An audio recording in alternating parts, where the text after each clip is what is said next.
I'm reminded as I listen to my friend from Texas of the engagements that I had with veterans that I represent in the 21st Congressional District in Texas between Austin and San Antonio just over August. One of the great things about when you are in your work period is engaging with your constituents, and they have a funny way of reminding you why they sent us here. And I had countless veterans, civilians, asking me what's happening to their country. And many veterans, several men later in life, breaking down in tears, asking questions like, what did they fight for? To watch what's unfolding currently under this administration, what's happening to the country that they believe in. So my question right now for my colleagues in this chamber is, when will it be enough? When will what we're experiencing, seeing with our own eyes every day, be enough for us to act? And I'm not just speaking to colleagues on my side of the aisle, but the whole chamber. We have a responsibility under the Constitution of the United States to stand up in a government of separated powers and check an executive branch that is flouting the law on a daily basis. This is an administration that is engaging in utterly lawless acts on a daily basis. And it is resulting in the endangerment of not just individual American citizens, but the republic itself. And that is not hyperbole, and I don't say it lightly because I very much share the optimistic tenor of my colleague from Texas who just spoke on the floor, talking about the hope that he has for this country, given the strength of this country in its past and the strength of so many of our American people. But as a friend of mine and a good mutual friend of my friend from Texas, Mr. Ellzey, former Governor Rick Perry, wrote in the first chapter of a book about a decade ago, America is great. Washington is broken. And it remains broken, badly broken, no longer following the constitutional guidelines set forth, no longer serving the American people, and as the Constitution calls for, carrying out the general welfare of the people and securing the blessings of liberty. That's literally what our call is as servants in Washington. And so my question again is, when will it be enough? There's a long laundry list of things that should be giving us great pause. Actual existential crises. Spending. We will spend $2 trillion more this year than we take in. We are $32 trillion in debt, barreling towards 33, barreling towards 34, and we just passed the debt ceiling increase of $4 trillion, frankly, probably more than that. And oh, by the way, our interest payments are now more than what we spend on national defense. Inflation is rampant. Are we going to do anything about it? The resounding answer currently from this body is no. We continue to fund appropriations bills that spend more than last year. It's just going up. Are we going to do anything about spending? When will it be enough? How about our Defense Department? This Defense Department is undermining our national defense by turning our military into what I describe as a social engineering experiment in a uniform. President Biden's Pentagon is outright ignoring the law by funding abortion tourism with taxpayer funding, in blatant violation of the traditional bipartisan agreement under the Hyde Amendment to not do that. Let states decide. That's what the court just said. We continue to fund it with federal dollars. President Biden's Pentagon is using millions of taxpayer dollars to fund gender transition procedures. The Air Force released a memo entitled Department of the Air Force Observance of LGBTQ Pride Month, which empowered installation commanders to plan and conduct activities in honor of Pride Month. Now, color me crazy and reactionary that I think that every single dollar that we fund to the Department of Defense ought to go to planes, boats, bullets, bombs, missiles, and trained soldiers to use them. Our military is paying chief diversity officers and inclusion officials upwards of $183,000 a year. The United States Marine University is a year-long program that is dedicated to exploring gender and security issues. According to the official syllabus, which we found because we saw it on Twitter when they were trying to defend their position, they discuss program themes like, quote, gendering war, with questions like what is gender and how is it different from biological sex? Or how war narratives are constructed through gendered discourse. Again, we're $2 trillion in debt.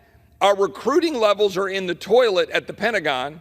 China is building their military, and this is what we're funding. It's not like we have a $2 trillion surplus. What are we doing? Do you really think having Marines discuss how, quote, war narratives are constructed through gender discourse helps us win a war? COVID. The hysteria and the tyranny are already on the march again. This week, we learned that CIA whistleblowers told the COVID Select Committee that the CIA bribed its analysts to deny the lab leak theory. The whistleblower claims that 6 of 7 analysts believed that the evidence pointed toward the Wuhan lab leak theory. The 6 were then given a, quote, significant monetary incentive to change their position.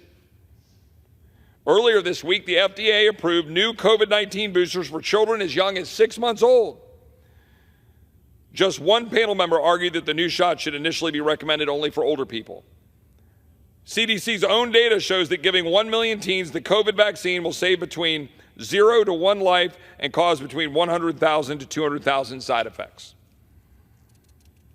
All while Moderna and Pfizer make more than $1.6 billion on the contract. Coincidence? How about health?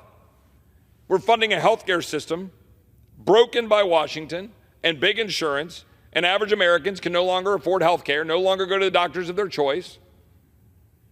Obamacare is set to cost you 6% more in 2024. Some plans may spike 10%. When I had cancer about 11 years ago, I went to MD Anderson. To the best of my understanding, under the Obamacare plan that I would have to use as a member of Congress, I wouldn't be able to go to MD Anderson. How is that coverage? How are we doing that to the American people? But don't fear, big insurance revenue reached $1.25 trillion and profits hit $70 billion, a 300% increase in revenue and a 300% increase in profits from just 10 years ago. Life is good for big insurance. United Health Group, $20.6 billion up, 16% year over year. Cigna, $6.7 billion up, 24% year over year. CVS Health, $4.2 billion. Humana, $2.8 billion. Meanwhile, the average American family spends more than $22,000 a year on premiums, which is expected to increase 6.4% this year. In 23, we will spend more than $1 trillion subsidizing insurance. Yes, we're borrowing another $1 trillion to subsidize those insurance companies I was just describing. You like corporate cronyism? Well, you've got it. How about energy? Are any of these things going to be enough? Healthcare, COVID, Department of Defense, wokeism. Energy. We're actively destroying our ability to have reliable energy to the benefit of China and a bunch of elitists who don't live in reality. The Inflation Reduction Act has essentially a $1.2 trillion handout to subsidize billion-dollar corporations. Something like 90% of the subsidies are to billion-dollar corporations. Pretty much heavily led by very rich, white, elitist liberals, making money hand over fist with your subsidized money, giving money to China to fund solar panels from China, battery-powered cars, batteries with cobalt mined in the Congo, almost entirely by slave labor, heavily including children. Your taxpayer dollars and borrowed money at work. Yet it's not even producing a good result for the American people. Energy prices have increased by 40% since Biden took office. Gasoline is up over 50%. Electricity is up almost 30%. And while oil is at $90 a barrel, our strategic petroleum reserve is at its lowest level since 1983 because the president has been dumping the strategic petroleum reserve in order to try to keep gas prices down while advancing a radical leftist agenda that is making it impossible for us to have affordable energy. The Inflation Reduction Act expands subsidies for electric vehicles, 78% of which are claimed by Americans making over $100,000. Of course, because the average EV costs $17,000 more than one with the internal combustion engine, which this administration wants to end. They don't want you to have an affordable car. And then Secretary Granholm decides to go on a trek across the country to prove how great electric vehicles are. Goes up to a charging station. They're running behind. We got to find a charging station. They take a gas-powered vehicle, put it in a slot, block the slot, the secretary can get a photo op, and a family with a baby with an EV was sitting there waiting for a slot and couldn't get one. That's your Biden administration at work trying to promote the propaganda of a left-wing radical vision for energy that is destroying the hardworking Americans' ability to live their lives. Poor people across this country, working-class people across this country are wondering how they can afford a car because of this administration is living in a dreamland that won't dent carbon dioxide. India and China are dumping carbon dioxide into the atmosphere. You could get rid of every internal combustion engine in America and you will drop CO2 production by like 1.5%. It's insane. We're unilaterally disarming our competitiveness, our security advantage with respect to energy, and empowering China in the process. Meanwhile, the Biden administration's EPA has implemented a rule that would force 2/3 of the new vehicles sold in the United States to be EVs by 2030. You can't make this up. That's a direct assault on the well-being of the American people. And what are we in Congress doing about it? We passed a bill today trying to pull back on some of California's nonsense. We're really good at that, ladies and gentlemen. Passing bills, knowing they'll die in the Senate, going home and campaigning about how crazy the administration is, and then putting all our eggs in the basket of one day in the future. Trust us, when we have the biggest majority in the House and we have 60 in the Senate and we have that president one day all at once, trust us, we'll get it done. How's that working out for you? When will we use the tools we have before us right now? We have the power of the purse. Last time I checked, Republicans have the majority in this body. We should use the power of the purse to stop the radical abuses of this president and his administration. Again, spending $2 trillion deficit. Are we going to do anything about it besides, it's a little better than what they would have done?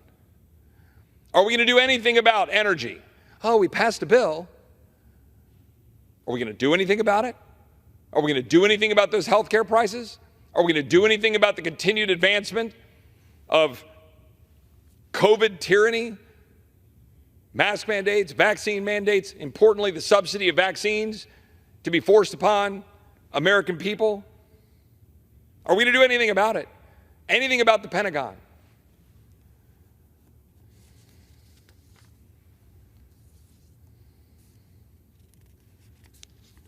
The Department of Justice, instead of focusing on locking up bad guys, and I say this as a former federal prosecutor who locked up a few bad guys, Instead of doing that, this Department of Justice is advancing a politicized form of injustice against American citizens and a former president. My friend Scott Smith in Loudoun County, Governor Glenn Youngkin just pardoned Scott Smith. Now, remember, he was targeted as a domestic terrorist in conjunction between the National School Board Association and the Department of Justice for going to a school board meeting to defend his daughter. Mark Houck in Philadelphia, he was targeted, had a SWAT team show up at his door in Philadelphia because he dared to defend his son while engaging in his free speech rights in front of an abortion clinic. The FBI is weaponizing the so-called FACE Act to target pro-life Americans, overwhelmingly targeting only pro-life Americans when they go engage in their free speech rights. And of course, they're targeting former President Trump, doing all they can to target the former president while also doing all they can to ensure that Hunter Biden and President Biden do not face justice. Under the Department of Justice, we have the Bureau of Alcohol, Tobacco, and Firearms. Early this year, the ATF issued a rule banning pistol stabilizing braces that are intended for recruiting shooters with physical disabilities and disabled veterans. That rule potentially makes felons out of up to 40 million Americans. Wasn't made in Congress, wasn't codified here. It was made by bureaucrats. Now they're targeting private sales, trying to promote a universal background check despite the fact Congress has rejected it. How about your food? Will we do anything about food? We're ceding control of our food supplies to foreign nations because our government is making it really difficult, if not impossible, to farm in this country.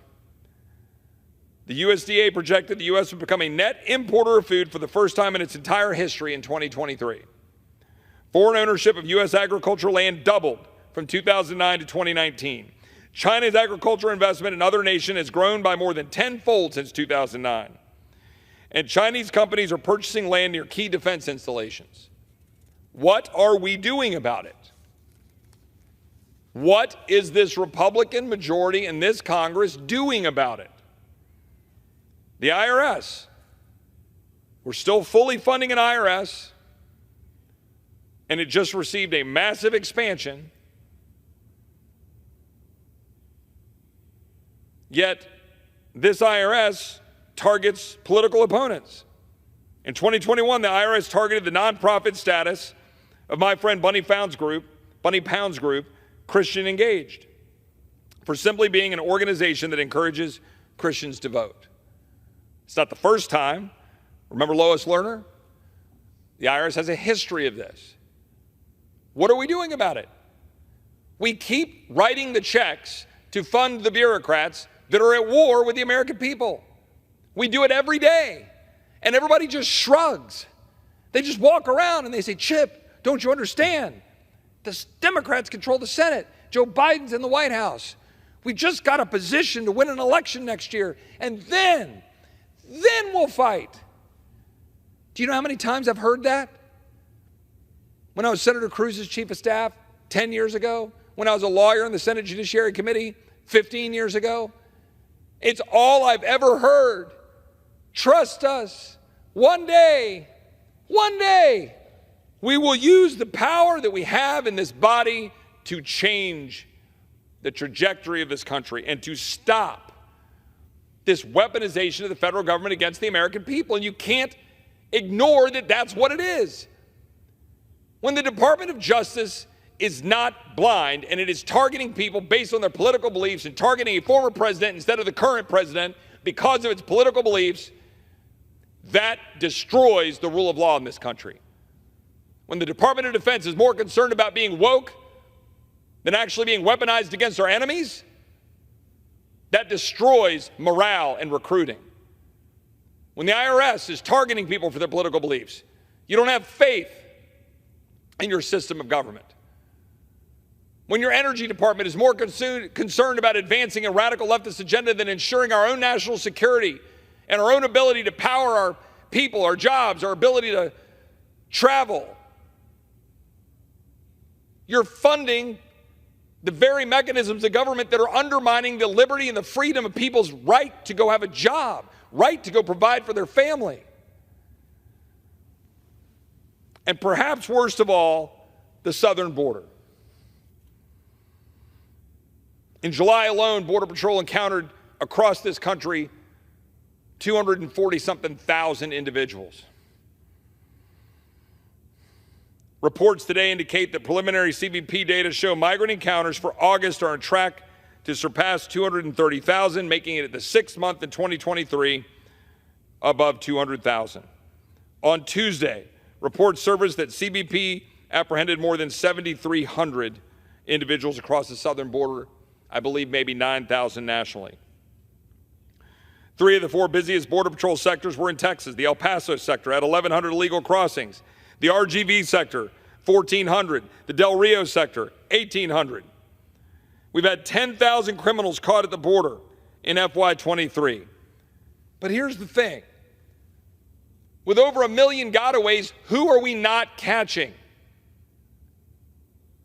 What do we do about the stories we just saw unfold in Pennsylvania, where a guy was charged with crimes in Brazil, came to our country, brutally stabbed to death his girlfriend, then he's on a jailbreak in Pennsylvania, illegal, not legally present? How about the 11-year-old boy in Ohio who just died because someone released by the president ran into a school bus on the first day of school? An 11-year-old boy dead by someone here illegally released by this president. According to the Inspector General of the Department of Homeland Security, DHS has the wrong addresses for 177,000 of the nearly 1 million people released into the United States between the spring of 21 and the summer of 22. Think about that.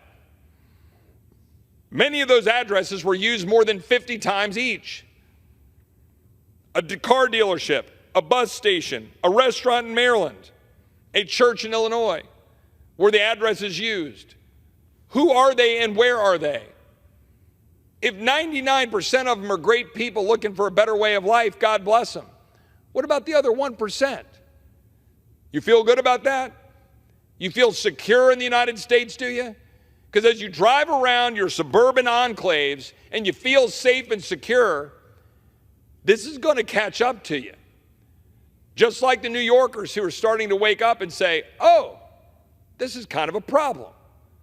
Yeah, it's a problem. The problem is there's a human toll. These are human beings. An illegal immigrant in Baltimore who was being held up for ransom for $23,000 while his wife and little girl were in a stash house in Fort Worth, Texas. And they called him up and said, we're going to rape your little girl if you don't give us $23,000. Is that what we're for in this country? Are we for perpetuating the sex trafficking trade, human trafficking trade, and slave labor? Are we for what's happening to our Border Patrol, where we're losing Border Patrol because they're being lied about by this Department of Homeland Security? Are we for 1 million people being released into the United States in a year? Are we for the criminal activity we just saw in Pennsylvania or the boy in Ohio? Are we for all of the migrants now in New York? Are we for the young man who came in as an unaccompanied alien child? A family took him into his home and he stabbed the father and killed him? Is that what we're for? And if we're not for it, what the hell are we going to do about it? Besides preen, posture, campaign, and say, oh, yeah, we're going to do something about the border one day. Trust us, one day. Well, that day is now. If we don't secure the United States, we shouldn't fund the agencies that refuse to secure it. That's what this is about. When my Democratic colleagues complain in October if we're unable to find a resolution to fund the United States government, I want them to look squarely in the mirror. It is you who is causing it. It is you who is abandoning your responsibility to secure the border of the United States. It is you that is causing little girls to get sold in the sex trafficking trade. It is you that is causing ranches in Texas to get overrun. It is you that is causing criminals to get released into the United States. It is you that is undermining our strength in the Western Hemisphere, empowering China, empowering cartels to undermine our national security. And over my dead body, am I going to say that I'm going to support funding a government that refuses to do its job to secure the border? And that's what the House of Representatives should be saying in unison to a president flouting the law. That's what this is about. Our founders gave us the power of the purse. James Madison wrote about it in the Federalist Papers. It's not just a happenstance that the House of Representatives has that power. In the Declaration of Independence, Thomas Jefferson wrote, "When a long train of abuses and usurpations, pursuing invariably the same object, evinces a design to reduce them, the people, under absolute despotism, it is their right, it is their duty to throw off such government and to provide new guards for their future security." When they created our government and gave us the Constitution, they gave us tools to avoid that. But let's be very clear what happened to us. That declaration outlined 27 grievances. I've listed more than that just here. A complete abandonment of the job and the responsibility of the federal government, leaving the state of Texas $10 billion poorer while it tries to do the job the federal government is supposed to do. The American colonists protested because they weren't represented in Parliament. I would suggest right now that the American people, frankly, aren't being well represented in this body, because this body is letting the executive branch run over them every bit as much as King George III was doing to the colonists in 1776. You think it's hyperbole? Look at our border. Look at our system of justice. Look at our energy economy. Look at our level of spending. A complete abandonment of our job. Where are we? Why even go home this weekend? Why were we gone in August? Why aren't we right here forcing the conversation, forcing Senator Schumer and the president to come down to the Republican-led House of Representatives and say enough? It's enough. Enough to open borders, enough to a devastating energy policy, enough to lawlessness, enough to targeting the American people. Enough words, enough promises. It's time to fight. And if we're not going to secure the United States of America, we shouldn't fund the government that refuses to do so. We should stand up and fight to defend the people that sent us here to fight for them. I yield back.